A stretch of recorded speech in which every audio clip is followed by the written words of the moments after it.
nosso ano letivo, né? Depois a gente vai ler um texto em conjunto, tá bom? Eu vou até botar aqui no Cigar, no Teams aqui já de uma vez. Tem o link para o Google Drive, para quem não quiser baixar. E tem o arquivo também vai estar disponível aqui. Deixa eu anexar ele. E lembrando que ele está no Cigar também, tá? Então,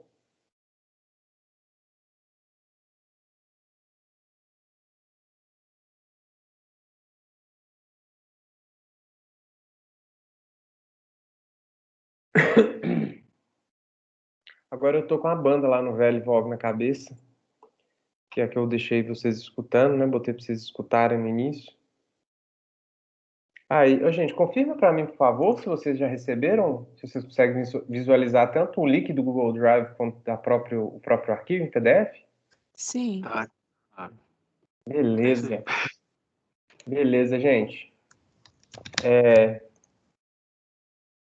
Então, vamos lá?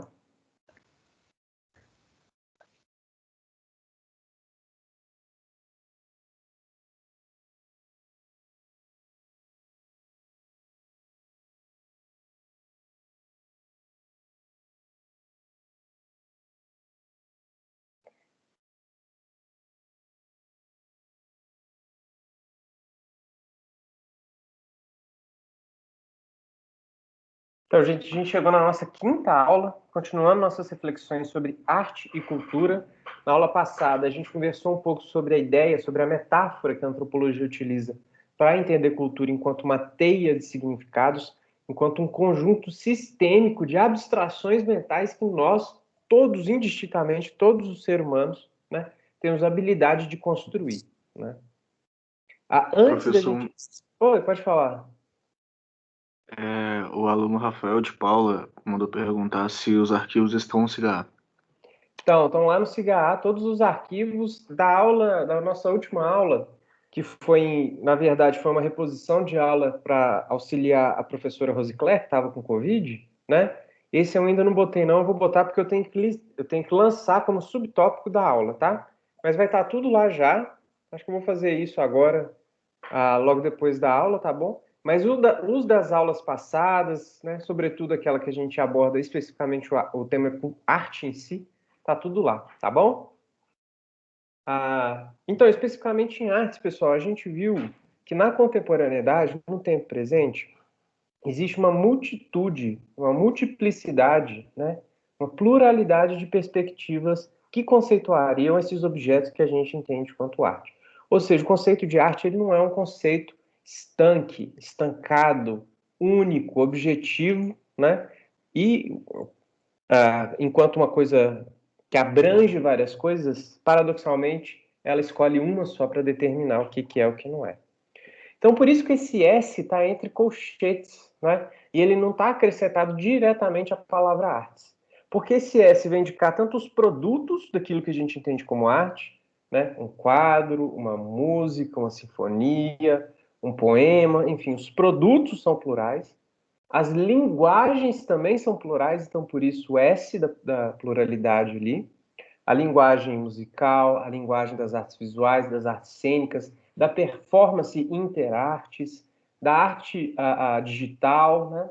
Então há uma pluralidade de práticas em artes, assim como uma pluralidade de produtos em artes, o que denota a impossibilidade de se ter um conceito único, definido, que consiga englobar todos esses aspectos. E esse é o terceiro âmbito do plural acrescido à palavra artes, que é exatamente o âmbito relacional. Né? Um dos textos que a gente leu, está lá no Cigar também, e eu vou abordar ele aqui rapidamente, que é o da Raíssa Pina. Ela tem uma sacada genial, né?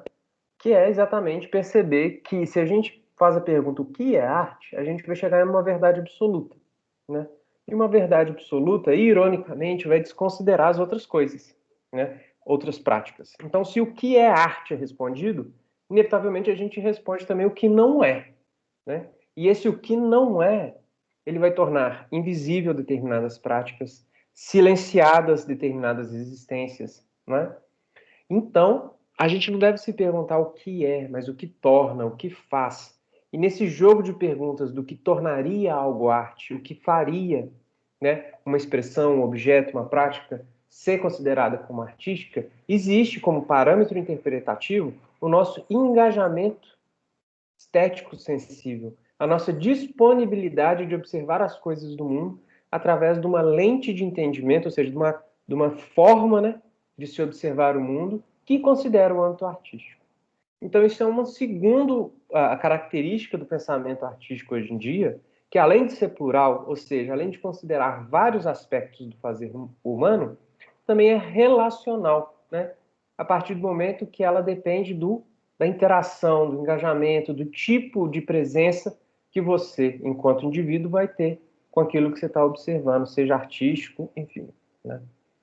Se é plural e se é relacional, também significa que é dinâmico, né? E sendo dinâmico, a gente consegue considerar manifestações artísticas ou manifestações culturais, que é o que a gente vai olhar propriamente agora nessa aula, né? Do passado, né? Considerando também seu âmbito artístico e observando que existem diferenças entre um aspecto e outro, né? Observando que existem variações dessas expressões, né? Então, demonstrando também que arte não é uma coisa parada, imóvel, que é exatamente o contrário do que a arte é, né? A arte seria, tentando conceituar, essa perspectiva inventiva que nós temos com a vida, né? Considerando a pluralidade, considerando a maneira como a gente relaciona com as coisas do mundo, né? Por isso que o Fernando Pessoa, que é um poeta português do início do século XX, final do XIX e XX, fala exatamente que a arte habita a mesma rua que a vida, né? Se vale das mesmas questões, só que de uma perspectiva diferente, né? Então, se a gente tivesse que observar o pensamento artístico hoje em dia, como os teóricos da arte, né, como os praticantes da arte observam o que eles fazem, o que eles refletem sobre, a gente teria que considerar uma perspectiva plural, que consideram várias manifestações. Então, o que é arte não é uma pergunta hoje em dia que a gente faz, não é? Porque considera que a gente elimina também o que não seria arte. Então, a pluralidade, a perspectiva relacional, que é a maneira como você se interage, a sua disponibilidade de interagir com aquilo, e a dinamicidade, tanto dos produtos quanto das práticas, tanto dos quadros em si, das obras, né? Quadros enquanto um objeto, e das práticas, cantar, dançar, pintar, esculpir, escrever, gravar, né? Registrar através de uma representação gráfica cinematográfica, né? Então, isso seria mais ou menos o nosso entendimento de arte. Só que a arte ela não está descolada das coisas que todos nós fazemos enquanto seres humanos. A arte é um dos âmbitos das nossas vivências, né? E para a gente entender esse conjunto de vivências, e isso onde a arte está inserida, a gente recorre à antropologia, que é o estudo do homem na cultura, estudo do ser humano na cultura, melhor dizendo. E tem um conceito muito interessante que é adotado atualmente, que é de um antropólogo norte-americano chamado Clifford Geertz, que infelizmente já morreu em 2006, e ele vai propor essa forma de entender o que a gente faz lá na década de 80, sendo o seguinte: nós seres humanos, né, nós somos animais amarrados a uma teia de significados que nós mesmos tecemos, ou seja, nós estamos vinculados a práticas anteriores e às práticas que a gente faz de assimilação do mundo. E o Clifford Geertz vai assumir tanto a cultura como a análise e interpretação dessa cultura, né, como sendo uma teia. E qual que é a grande sacada desse tipo de conceito? É nos observarmos enquanto agentes criativos e criadores de cultura. Cultura no sentido lato, cultura no sentido amplo, que seria a capacidade que nós, seres humanos, temos de refletir o mundo, abstrair as coisas do mundo, sejam objetos, comportamentos, valores, ideias, abstraímos essas coisas e incorporamos num grande sistema, como se fosse, entre aspas, um grande software, né, que opera aí em comum, e nós estamos inseridos nessa grande programação. Muito entre aspas, viu, pessoal? Né? O fazer artístico é um dos comandos, talvez inusitado e inventivo, dentro desse grande software, né? Seria um jeito específico de conectar e tecer essas abstrações e ideias, né? Às vezes é conectar a ideia de amor Imagina a ideia abstrata de amor com a ideia de longa jornada. Imagina, se a gente pega a ideia lá do Odisseu, que sai de Ítaca para combater na Guerra de Troia, fica vários e vários anos vagando ali no Mar Grego, tentando retornar a Ítaca imaginada, né, idealizada, e com essa ideia do amor. Pode ser um poeta que fala do amor inalcançável, inatingível, não sei, né? Se for interessante, né? Se for uma reflexão crítica refinada, entre aspas, não significa bem trabalhada tecnicamente, mas bem posta, né? Seria um novo comando dessa grande teia de significados, não é? Eu vou parar de projetar aqui para gente, só para a gente voltar, fazer um resumo breve para a gente passar para o nosso texto. Alguma dúvida até o momento, gente?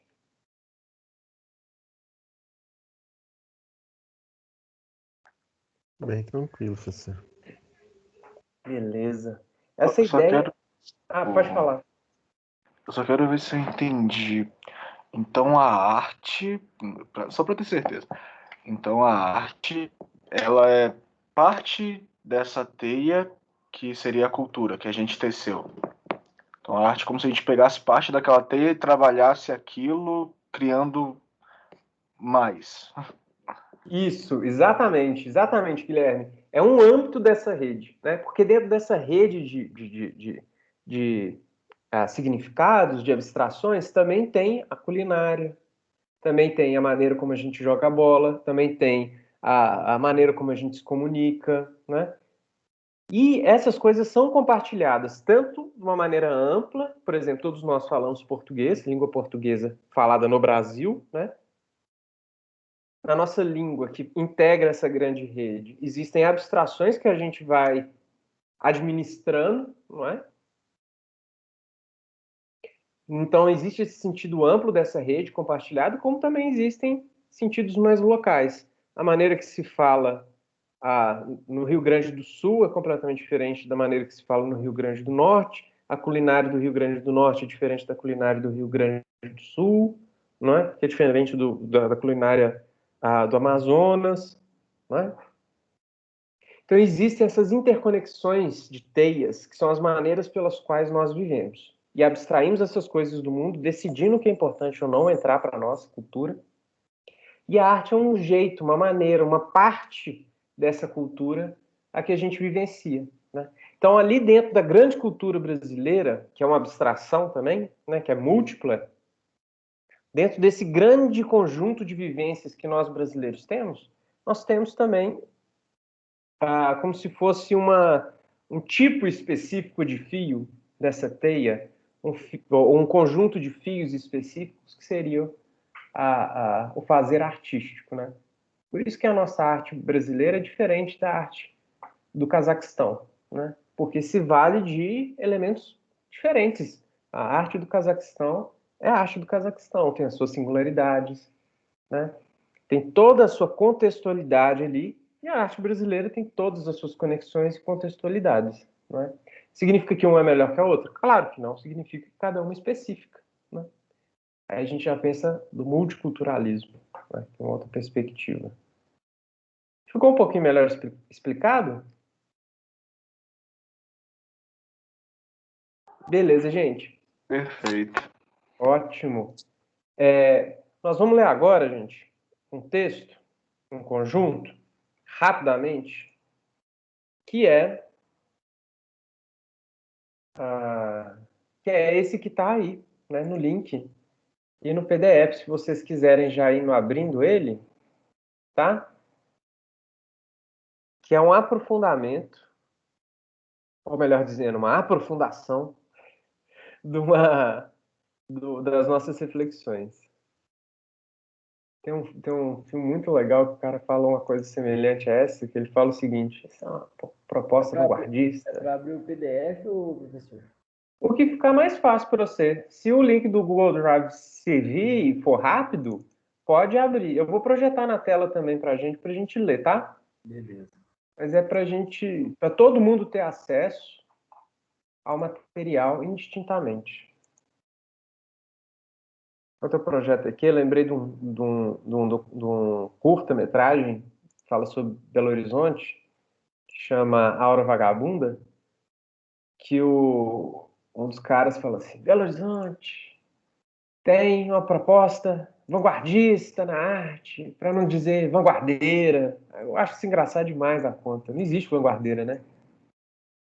Enfim, pessoal, tá todo mundo vendo o documento? Na projeção? Sim, tá aparecendo. Beleza, pessoal. Então, esse material foi desenvolvido baseado no livro do Clifford Geertz, que é esse antropólogo que a gente está utilizando o conceito, né? E um dos capítulos desse livro onde ele propõe um argumento ou uma perspectiva metodológica, ou seja, a maneira como você lida com as coisas, enquanto uma observação densa, tá bom? Então é uma adaptação livre desse texto específico, né? Para a gente não ficar boiando em linguagem acadêmica. Alguém pode ler o primeiro e o segundo parágrafo para mim, por favor?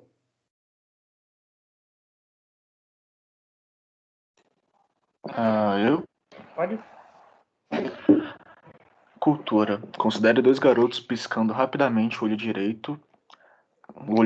Para um dos garotos, piscar é involuntário, um tique nervoso. Para o outro, é uma piscadela conspiratória, um sinal. Como movimento, os dois realizam algo idêntico e, observando somente o ato de piscar, não se poderia dizer qual seria um tique nervoso ou uma piscadela conspiratória. No entanto, há grande diferença entre um tique nervoso e uma piscadela. Quem pisca se comunicando, e de fato, comunicando de uma forma especial, deliberada, para alguém específico, transmitindo uma mensagem de acordo com o código socialmente estabelecido, o interessante é pensar que o garoto que pisca em conspiração realiza dois movimentos, contrair a pálpebra e piscar. O garoto com tique nervoso, só um, contrai a pálpebra. Isto é, para além do movimento físico, pálpebra, Olha, há um simbólico e comunicativo. Contrair a pálpebra de propósito, sabendo que isso significa conspiração, é piscar. Contrair a pálpebra involuntariamente é um tique. beleza, obrigado. Esse exemplo que o Clifford Geertz traz para a gente, né, seriam de dois garotos realizando o mesmo movimento físico, que é fechar o olho, né? Só que esse mesmo movimento ele pode apresentar um significado, algo ali por trás, um símbolo comunicativo que seria conspirar, como se um garoto piscasse para outro garoto imaginado, né? Falando, olha, vamos ali conversar com alguém, vamos ali, né? Olha o que está acontecendo, ou seja, um chamado, um sinal conspiratório. Só que um desses garotos que também pisca, pisca involuntariamente. É só um movimento mecânico, físico, biológico, né? De uma sinapse ali que dá e ele contrai aquele músculo, os mesmos músculos utilizados para piscar, né? Tem uma diferença brutal entre conspirar com alguém através de um gesto físico e simplesmente não fazer nada e contrair involuntariamente. Se a gente olha só o movimento em si, só o ato de piscar, sem entender a parte comunicativa desse ato de piscar, a gente vai observar a mesma coisa, né? Só que, de uma maneira interessante, né, o menino que pisca comunicando faz duas coisas. Ele pisca e apresenta um significado dessa teia, que é conspirar. Uma abstração, uma ideia apresentada na materialidade do gesto físico de fechar as pálpebras. O outro não. O outro somente fecha as pálpebras, né? Vamos continuar? Quem pode ler para mim esse terceiro e quarto parágrafos? Eu leio. Beleza. Suponhamos que haja um terceiro garoto com vontade de desoar seus amigos. Esse garoto imita de forma proposital o tique nervoso do amigo de maneira grosseira e óbvia. Ele realiza então o mesmo movimento até agora utilizado, contraindo as pálpebras. Ocorre, no entanto, que esse garoto nem está tendo um tique nervoso, nem está piscando em conspiração. Ele está imitando alguém. Aqui também existe um código socialmente estabelecido e o mesmo ocorre com a mensagem. Só que esse tipo de contrair as pálpebras não se trata de conspiração ou tique, mas de ridicularizar. Ele observa a cena, se observando a cena, pensarem que o garoto que ridiculariza está piscando como quem conspira, toda a intenção de imitação deixe de ser transmitida. Da mesma forma, se todos acharem que é um tique nervoso, também a ridicularização, ou também a ridicularizaram não será Tá bem escrito sucedida. errado, perdão. Ridicularização. Ah, tá. Então tá É. certo. Então. Não será bem sucedida. Se olharmos somente para o movimento, todos os três são muito semelhantes, mas possuem mensagens ou intencionalidades bem diferentes. Beleza. Então, gente, se a gente acrescenta um outro terceiro menino que realiza o mesmo gesto, o mesmo movimento, que é contrair as pálpebras, só que com uma intencionalidade completamente diferente, que é nem o contrair as pálpebras involuntária num tique nervoso, nem o contrair as pálpebras para indicar uma conspiração, mas um contrair as pálpebras de imitação, gerando um segundo tipo de significado que seria de ridicularizar, zoar os amigos, né? A gente estaria observando uma multiplicidade dessas ideias, dessas abstrações. Então, de novo, o conceito em si, a abstração, a ideia mental, ela é múltipla, ela é interessante, porque o movimento de fechar os olhos, ele parece ser superficial, né? Ele é só contrair os olhos. Né? E o que leva a gente... E se a gente acrescentasse um quarto, um quinto, um sexto, um sétimo, 7 bilhões de pessoas contraindo os olhos, a gente ia ver perspectivas diferentes, né? Abstraindo esse raciocínio. Então, portanto, para compreendermos contextualmente, ou seja, observando o contexto de execução do contrair a pálpebra, né? Para a gente compreender contextualmente o que está acontecendo, precisamos considerar um tipo de observação densa, que considere fatores para além do imediato, para além de somente o contrair as pálpebras, e sim será que isso daqui é uma ridicularização? Será que isso daqui é um tique nervoso? Será que isso daqui é um processo conspiratório, um chamado conspiratório? Né? Então, essa observação densa que considere fatores para além do imediato, ao contrário de uma, entre aspas, superficial, atenta às impressões imediatas. Né? Então, precisamos conceber um certo tipo de hierarquia estratificada, ou seja, ordens específicas, né, e únicas de significado, dessas estruturas que demonstram sentido, seja conspiração, ridicularizar ou nada, como um tique nervoso. E essa estrutura estratificada de sentido, ela vai estar presente naquilo que é comunicado e interpretado. Olha onde é que entra a artes. As artes de uma forma geral, né? Uma canção, uma sinfonia. O local de execução de uma sinfonia está sendo num teatro público em Viena, está sendo num teatro público brasileiro. O teatro público em Viena vai gerar outros sentidos, outros significados, apresentar outra hierarquia estratificada de sentidos pela sua localização contextual, que difere da mesma obra, né, sendo executada no Brasil, por exemplo. Assim como um quadro, não é somente a técnica da pincelada, não é somente as cores escolhidas, é isso e onde está sendo exposto, quem compôs, quem, né, pintou aquele quadro, em qual momento histórico, né, com qual narrativa, ou seja, essa observação densa desses objetos que fazem parte da cultura. Né? Então, sem essa percepção, a gente corre o risco, às vezes, de tomar um tique nervoso por uma conspiração, ou até a gente pode cair numa brincadeira de mau gosto. Né? Então, deixar de observar esse ponto, essa perspectiva entendida como superficial, né? Entendida enquanto imediata, esse primeiro nível de contato interpretativo que a gente tem com as obras de arte, e começar a adentrar ou adotar um caminho preocupado com uma descrição densa, né? Então, para isso, gente, se existe uma descrição densa, existe essa descrição, evidentemente, superficial.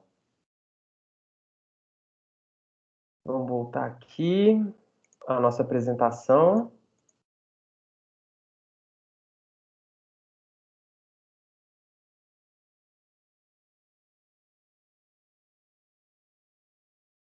Carregar aqui o Teams um pouquinho.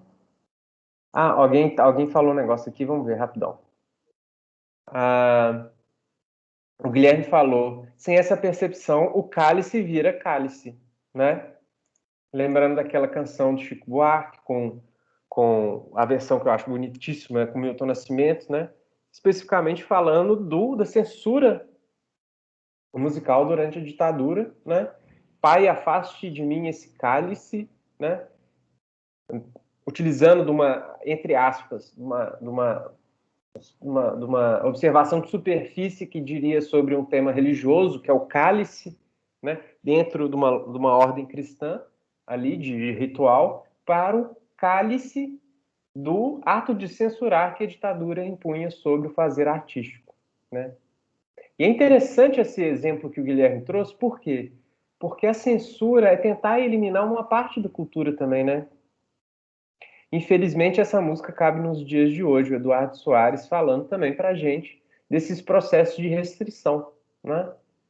Que a gente pode observar vigentes hoje em dia no nosso tempo presente, né? Que tempo louco que a gente vive, né, gente?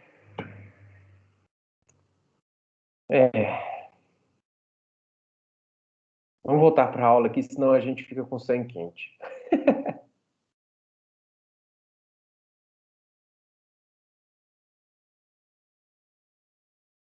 Então, nós temos essa... Oi, pode falar. A coisa fica tensa, né, professor?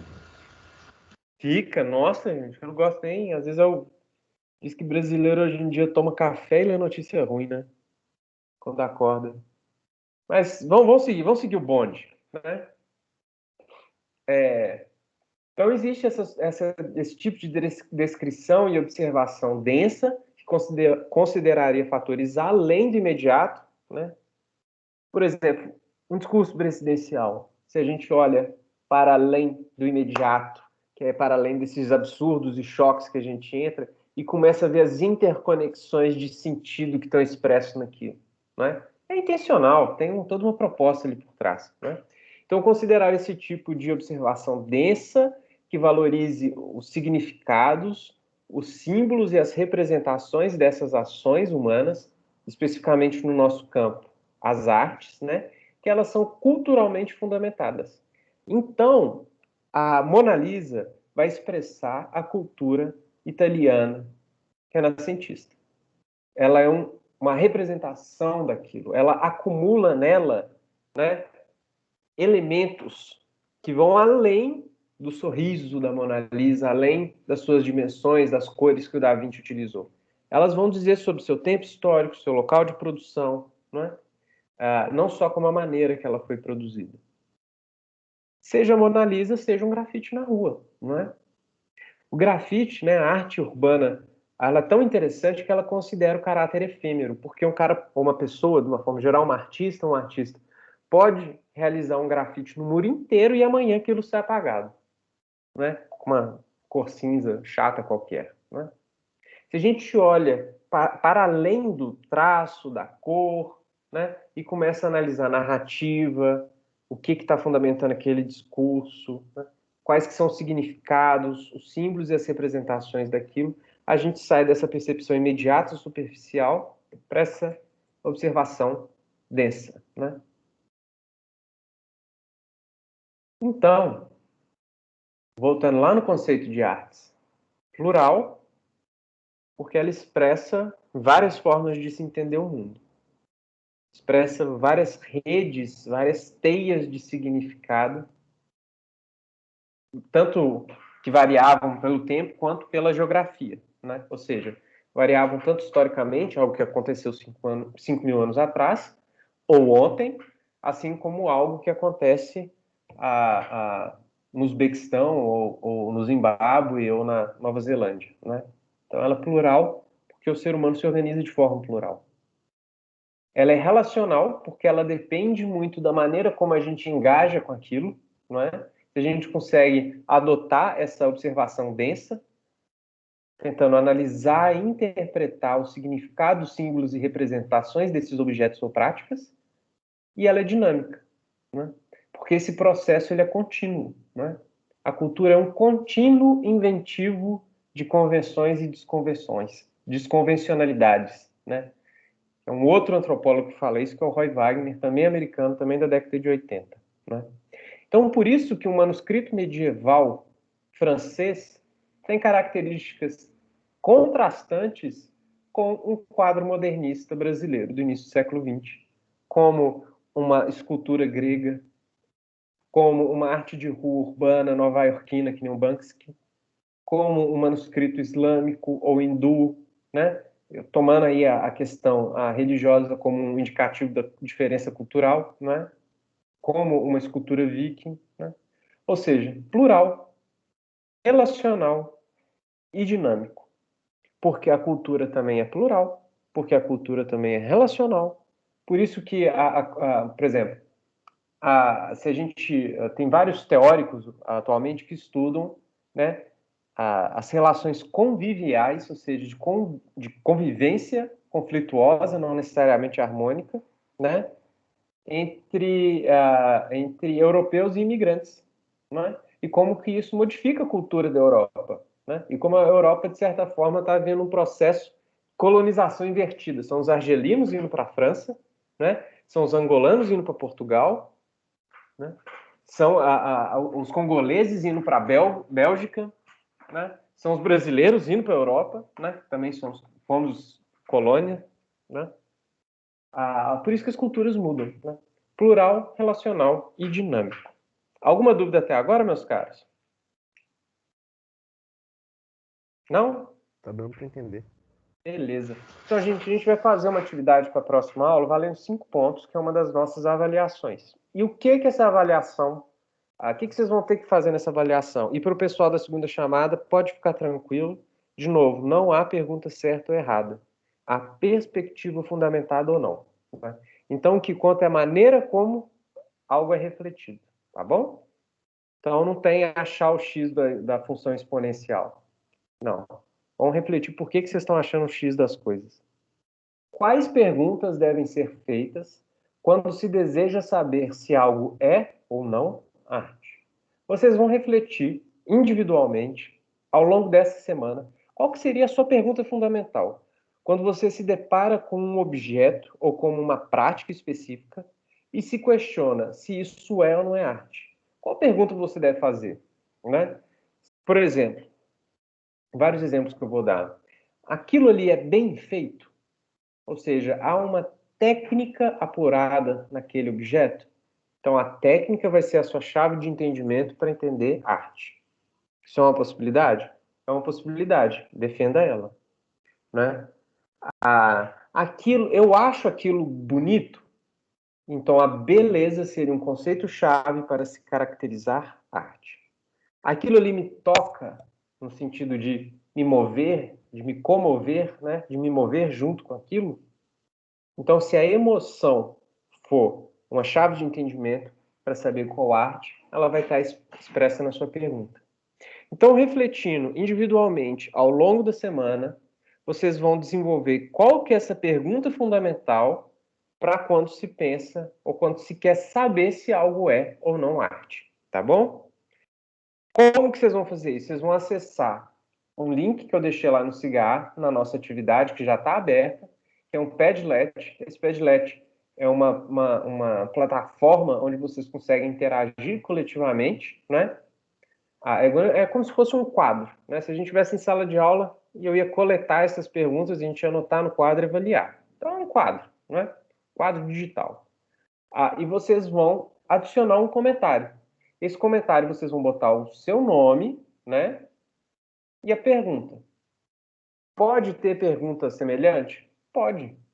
Claro que pode. As pessoas podem fazer as mesmas perguntas, não é mesmo? Podem ter perguntas completamente contrastantes? Podem, são bem-vindas, né? Então, as perguntas, elas não vão ser restritas nem em sua natureza, nem em seu conteúdo, desde que seja respeitosa, considere direitos humanos, direitos de minoria, não seja preconceituosa e todo aquele mundaréu de coisa que a gente sabe que ninguém quer mais, não é? Então, toda pergunta é válida, respeitando essas... toda pergunta é válida, respeitando essas diretrizes, tá? Pode repetir pergunta, pode ter pergunta muito diferente uma da outra, tá? Essa atividade vale 5 pontos, tanto a sua realização quanto a conversa que a gente vai ter na próxima semana, pensando um pouco o conjunto de perspectivas e ideias, enfim, que vocês têm sobre arte, né? Bota o seu comentário lá, adicionando, é como se fosse um chatzinho que vocês vão fazer. Vocês podem interagir, curtindo as perguntas que vocês acharem legais, né? Mas sempre bota o seu nome e a sua pergunta, restringido a uma pergunta só. Alguma dúvida até agora, gente? Especificamente sobre essa atividade? É qualquer tipo de pergunta relacionada à arte? Qualquer tipo, desde que seja vinculada à sua definição de arte. Ou seja, se você se depara, imagina, né, hipoteticamente, você se depara com... Pode ser mais. Pode falar. Se você se depara com um objeto e você quer saber se aquilo ali poderia ser considerado arte ou não, você vai fazer uma pergunta para aquilo, né? E essa pergunta, ela vai acionar conceitos que você tem. Podem ser conceitos de beleza, técnica, engajamento, sensível, né? Pode ser conceitos gerais, né? Isso é bonito? Beleza é igual a arte. Isso é bem produzido? Técnica é igual a arte. Isso me emociona? Emoção, né? Enfim, igual a arte. Né? Isso não me emociona, então não é arte. Isso me emociona negativamente, então não é arte. Isso não é bem construído, é uma arte diferente que eu não gosto. Entende? São várias perspectivas que você vai ter que acionar, vários conceitos que você vai ter que acionar para formular uma pergunta para determinar se aquilo é ou não é arte. Né? Claro que isso pode estar, né? Que aí é a nossa grande discussão, se isso vai se aproximar ou distanciar do que na contemporaneidade, nesse conjunto de reflexões atuais, múltiplas, de várias partes, vários teóricos, de vários campos de saber diferente, se isso vai estar próximo ou distanciado, né, desse entendimento contemporâneo do que é o que não é arte. Ou será que essa pergunta tem que ser feita? Não sabemos, não é? Vamos refletir. Ou sabemos, né? Tá vendo? Então, limitar uma pergunta só, tá bom? Tentar sintetizar as suas questões em uma única pergunta. E a partir dessa única pergunta, que vão ser mais de 30 aqui na sala, né? A gente vai pensar o direcionamento. Todo processo avaliativo, gente, é para saber se a assimilação está indo para o lado certo, não é? Mais alguma pergunta, meus caros? Isso está no SIGA como tarefa. Vocês vão acessar o SIGA. Lá no SIGA vai ter o link para você acessar esse site aí, o Padlet, onde vocês vão colocar, tá bom? Lá no SIGA você marca para mim, feito. Porque aí eu consigo acompanhar tanto no SIGA, que é imediato, eu já lanço ponto, quanto as perguntas quando eu acessar essa plataforma do Padlet, tá bom? Mais alguma questão, meus caros? Eu sou da segunda chamada. Tem uma atividade que encerrou dia 14, então não teria como eu fazer ela. E tem um questionário que se encerra hoje. Eu posso fazer ele? Então, esses 2 questionários passados, qual que é o seu nome? Eu não estou vendo aqui. Thaísa. Ô, Thaísa, esses questionários, essa pergunta da Thaísa é ótima, porque esses questionários que a gente fez, né, esses 2 primeiros, foram 2 de 3 pontos, então 6 pontos até agora distribuídos, que não é muito, mas tem que ser considerado, né? Vocês da segunda chamada, vocês não são obrigados a fazer isso, tá? Vocês não têm que fazer isso, na verdade. Não é nem obrigado. Não façam isso, tá? Vocês vão fazer... Oi? Acho que eu fiz esses 2 questionários. Eu acho que eu fiz. Um eu sei que eu fiz, agora o outro eu não sei não. Quem que tá falando? O Thiago, eu sou da segunda chamada também. Thiago, eu vou olhar porque vocês não são obrigados, na verdade, a fazer isso, porque vocês vão fazer uma outra atividade valendo 6 pontos, porque eu não posso cobrar de vocês algo que vocês não entraram em contato, não é? Então a gente não vai sair perdendo, então. Não, vocês não vão sair perdendo de forma alguma. Então Por não isso, precisa fazer. não precisa fazer, tá? Ok, Não obrigada. tem, né? De nada, porque não tem sentido. Vocês acabaram de chegar, eu vou cobrar uma coisa de vocês. Não é por aí, né? A gente faz avaliação para saber se o caminho está correto, né? Para ver se as coisas estão andando certo, se está assimilando certinho, enfim. Né? Todos os nossos conhecimentos são fundamentados em bibliografia, né? Em teóricos, né? Então, não é adivinhar as coisas, né? Eu vou olhar a questão sua, Thiago, desses 2 questionários, tá? Mas vocês não vão fazer, provavelmente eu tenho que elaborar ainda, porque essa questão de chamada é diferente, talvez entre até mais gente ainda. Não sei o que aconteceu esse ano, que... Provavelmente vai entrar mais gente, porque meu amigo aqui, ele passou na 3ª chamada. E não fechou todas as turmas, né? A gente tem que ver como é que vai ser feito, porque o ano letivo está correndo, os dias estão correndo, e a gente está entrando, né? Mas se eu tiver feito os 2 questionários, eu não vou precisar fazer essa atividade, né? De valor de 6 pontos. Eu posso fazer. Olha, Thiago, eu vou deixar isso eu vou te dar autonomia para decidir. Tá. Você que decide. Aí você me comunica pelo chat do Teams, tá bom? Perfeito. Tá? Mais Eu alguém e o tá na Brian situação do também Thiago? fizemos o questionário. Quem?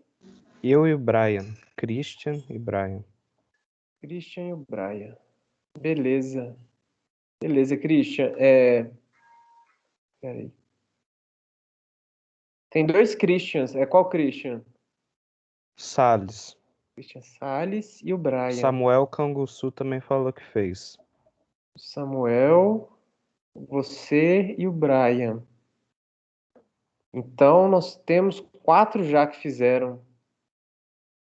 Sim. Gente. Então, eu vou dar a mesma opção que eu dei para o Thiago, tá? Vocês escolhem. Aí vocês têm que avaliar o resultado de vocês no questionário, tá? Avaliando a possibilidade de mudar isso, se vocês desejarem. Pode ser assim? Eu dar essa liberdade. Ok. Beleza. Aí vocês me comuniquem, tá? Às vezes um de vocês fala por todos os 4, que nem você falou agora, né, Christian? Todos nós decidimos tal coisa. Aí me manda pelo chat do Teams, sou aberto, tá? Para essas questões, não tem problema nenhum. Beleza. Mas quem não realizou, né, para não ficar prejudicado, realiza provavelmente vai ser resumir em um parágrafo um texto que nem esse texto que a gente leu agora, super simples, tá? Que vai apresentar os conceitos, né? Que a gente trabalhou até agora. Tá bom? Mais alguma questão? Não? Então, meus caros, fica aí a dica, tá bom? Forte abraço para vocês, até a próxima aula. Nós estamos aí tá bom? Professor, Obrigado. eu tenho uma Valeu, questão, só que não tem a ver com a matéria, não. Eu queria saber qual que era a música que estava tocando no começo da aula. Tchau, professor. Até mais. Tchau. Quem tá falando? É a Gabriele. A primeira música que tocou. Ô, Gabriele, eu botei no nosso chat lá, no início, o link do Spotify para essa banda. Ah, tá, mas aqui não apareceu para mim, não. Ah, tá. Então, chama... Vou botar aqui, ó. Tá. Falou, professor. Até semana que vem. Até semana que vem. Até mais, professor. Obrigado. Abração, gente. Falou, professor. Tchau, professor. Um abraço. Bom final de semana. Até semana que vem. Vocês também, gente. Abração. Ô, Gabriele, tá aqui no chat, tá? Tá bom. Muito obrigada. De nada. Até Tchau, tchau, mais. gente. Tchau. O Miquel tá aí por aí ainda? Ou já saiu? Tô, ué. Ô, Miquel, esse evento aí é presencial, não é? Não, os alunos, acho que os veteranos, estão organizando um para ser de esportes. Ah, ó, que legal. Acho que eu não vou entrar, não, senão eu vou tomar um couro. Falou aí. Beleza, então. Abração, Miquel. Falou, gente. Abração pra vocês, viu?